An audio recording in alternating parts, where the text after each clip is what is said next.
with an agenda to build upon the executive priorities of Lagos State, as stated by Governor Babajide Sanwo-Olu. The United People Global (UPG) brought together people who are passionate about achieving a greater Lagos to deliberate and share a commitment to support action that moves Lagos forward.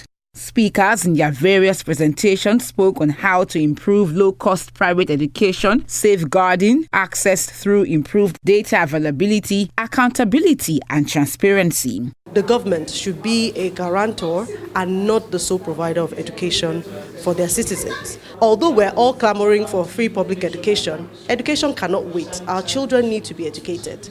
And if we need to ensure that that happens, we need to ensure that we support the private sector to provide this education that we're looking for. So the major take home for today is that we need increased collaboration between the government and the private sector, especially the low-cost private schools, because they are providing education for children from low-income households who typically should be in our public schools, but because of issues of access, because of issues of affordability and issues of accountability, they are in these low-cost private schools. So we need increased collaboration. Questions were asked by participants and answers were provided.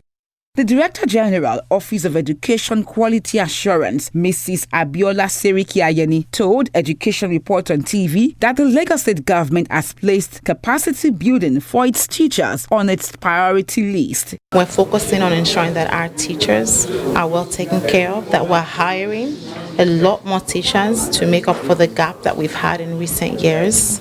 We're ensuring that we have the infrastructure on ground to ensure that we have more schools, and at the end of the day that the capacity of our teachers are being built. When we look at the number one leveler of quality education, at the end of the day it always boils down to quality teachers. Participants called for an increased collaboration between the private sector and the government to ensure that children get the best of education, especially those in low-income neighborhoods. What we are doing here today is purely advocacy, because if you don't tell people what the reality is, sometimes they may not know. And that is why even government, sometimes you don't have to blame them because they don't know it all. There are over 18,000 schools, private schools, and over 65% of these private schools are low cost. And these low cost schools are actually those ones that are saddled with the responsibility of picking those children who invariably will have been out of school and bringing them into the four walls of a classroom. So we are too sure going out from this place, the impact this will be making, because she will be submitting some of the outcome today directly to the governor, because governor is actually waiting for it.